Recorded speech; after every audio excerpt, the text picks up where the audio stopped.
வணக்கம். நம்ம கொல்லையில் வந்து சோளம் போட்டிருந்தாங்க. சோளம் வந்து அறுவடை முடிஞ்சிருச்சு. முடிச்சு அப்படியே சேல்ஸ் போட்டாச்சு. அடுத்து அப்படியே கொல்லையிலேயே எல்லாத்தையுமே உழுது விட்ருக்காங்க. அடுத்து என்ன செய்வாங்கன்னு தெரியல. சுற்றி காட்டுறேன். ஒரு பார்டர் மாதிரி இருக்குது பாருங்கள். இது எல்லாமே என் கணவரின் ஆசைக்காக அவர் செய்துட்ருக்காரு. கூடவே இந்த வெண்டைக்காய் இதெல்லாம் வந்து பாவம் பறிக்கிறதுக்கு முடியாமல் எல்லாமே நிற்கிது. வெண்டைக்காய்லாம் காய்ச்சி நின்றுட்டுருக்கு. ஓரளவுக்கு எல்லாமே முத்தி போச்சு.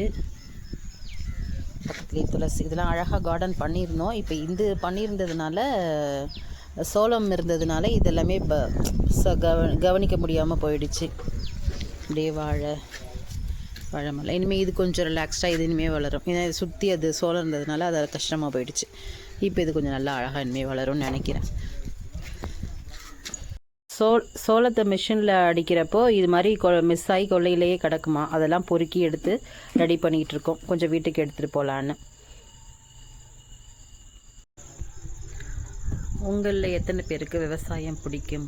நமக்கு விவசாயம் பிடிக்காது அப்படிங்கிறது யாருக்குமே இருக்காது. தெரியாமல் வேணால் இருக்கலாம். எல்லாருக்குமே ஏதோ ஒரு ஊரில் கொஞ்சம் இடம் இருக்கும். அவங்க பூர்வீகமாக நம்ம எல்லாருமே ஒரு விவசாயிகள் குடும்பமாக தான் இருப்போம். ஒரு 3 தலைமுறைக்கு முன்னாடியாவது நம்ம விவசாயம் பார்த்துருப்போம். நம்ம குடும்பங்கள்லாம் அதுவாக இருக்கும்.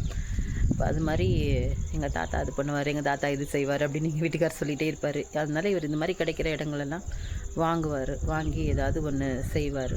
அப்புறம் நமக்கு பட்ஜெட் வைஸ் இருக்கிறப்ப சேல்ஸ் பண்ணிவிடுவார்.